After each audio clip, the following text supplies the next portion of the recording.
Hello, my name is Olivia Cummings, and for our ethics case study, we were asked to analyze a controversy that happened back in 2004, which included Armstrong Williams, was one of the most influential and well-known African-American voices in the nation. At the time, he was approached by the Bush administration to regularly comment on his television and radio broadcasts about the No Child Left Behind Act. Now, a brief synopsis of the No Child Left Behind Act was authorized as a reauthorization of the Elementary and Secondary Education Act of 1985. And basically what this act of Congress did was provide federal funding for K-12 students. That also established standardized testing, which would take place every year, and it also provided highly qualified teachers as well as many other things. Basically, Armstrong was approached by the Bush administration and was offered $240,000 to regularly comment and interview certain people on his television and radio broadcasts. Now, we were asked by our professor to give a examination of what we would do and how we would go through our decision-making process. So the first thing that I would analyze is the first step of the Potter box model, which is the definition, which is basically the circumstances of the situation. And what I learned from doing my research was this isn't the first time that Armstrong Williams was approached by a public figure to use his radio and television broadcasts as kind of an outlet to pursue their own agenda. Back in 1996, Malcolm Wallop, who was the chairman of Frontiers of Freedom, co-hosted one of his radio segments. Now, Malcolm Wallop used this hour segment, and he spent an hour basically criticizing the rule enforced by the Food and Drug Administration that prohibited tobacco companies from aiming their marketing at children. He was saying that it was an infringement of our First Amendment rights. So this isn't the first time that Armstrong has had people approach him, and I think the Bush administration saw that and kind of used him as a mouthpiece to kind of promote the No Child Left Behind Act. Now, a lot of people argue that this was unethical, that he was paid by the Bush administration, and not only that, but he was also set into a contract. So that in itself is important because I think that has a lot to do with why the Bush administration approached him of all people in the first place. The second step that I would do in my decision-making process would be I would analyze the values that are important to me. Now, as a journalist and as a broadcaster, my number one thing has always been the truth and honesty. I want to be completely transparent with my viewers. I want to maintain my integrity and my credibility, and I can't do that if my viewers don't believe what I'm saying is the whole truth and nothing but the truth. So I would first make sure the Bush administration wanted to promote something that was worthwhile, that was meaningful, that was true and completely accurate, and they didn't have a hidden agenda or I wasn't being manipulated in any way. I wanted to make sure that the information they wanted me to talk about wasn't twisted in any way. Another value that's important to me is my credibility. In order to be successful in this industry, I need to maintain my credibility.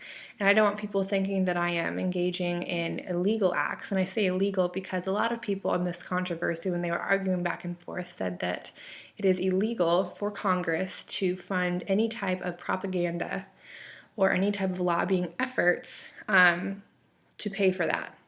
Now, although the No Child Left Behind Act is very meaningful and very helpful and useful to our entire country, it is propaganda, and basically what they wanted Armstrong to do was to promote that, and in turn that is propaganda. And I would not want my viewers thinking that I would engage in anything that would compromise my integrity or even be slightly looked at as illegal or not morally right. The third thing that I would do in making my decision would be I'd analyze the principles in which affect my decision. First principle that comes to mind was, kind of what I said before was the truth telling. I want to make sure that I'm always telling the whole truth and nothing but the truth, because that is the only thing I have to go off of as a journalist. No one will take me seriously if I'm not completely transparent, and I will lose my credibility, and therefore I will lose my success in the industry. The next thing that I want to talk about as an important principle is the fact that, in a lot of our recent studies, we have talked about the commercialization of the media. certain advertisers have used the front page of newspapers to as ads that are made to look like news. And that, I feel like, is what is happening in this situation. He was paid $240,000 to regularly comment on the No Child Left Behind Act. And although this was something that he believed in, he was paid to promote it. In other words, he was paid to advertise it. And that in turn tarnishes the credibility of my radio and television segments. It makes them look like I'm not talking about meaningful things, and rather I am just using it as an outlet to advertise certain things, whether they be good or bad. And I want to preserve my radio and television segments from, things that I truly believe are meaningful and things that I shouldn't have to get paid for or go into a contract in order to talk about.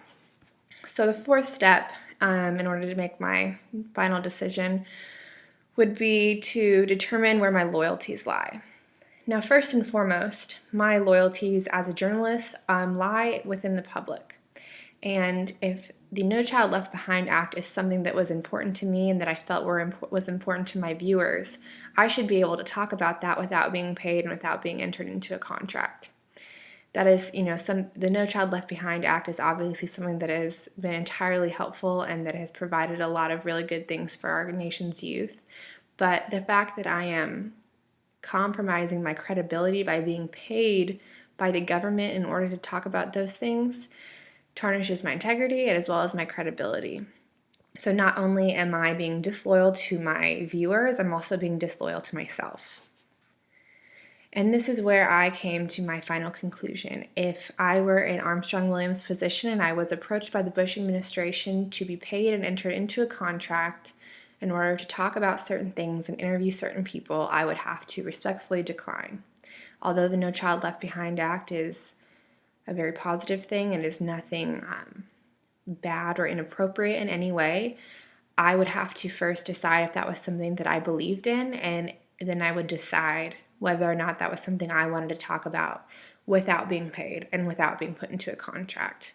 It is my choice to decide what I talk about and those things, and I felt like if I were entered into a contract and paid, I would not only tarnish my credibility, but I would almost be controlled by the Bush administration because I'm in a contract and I'm being paid.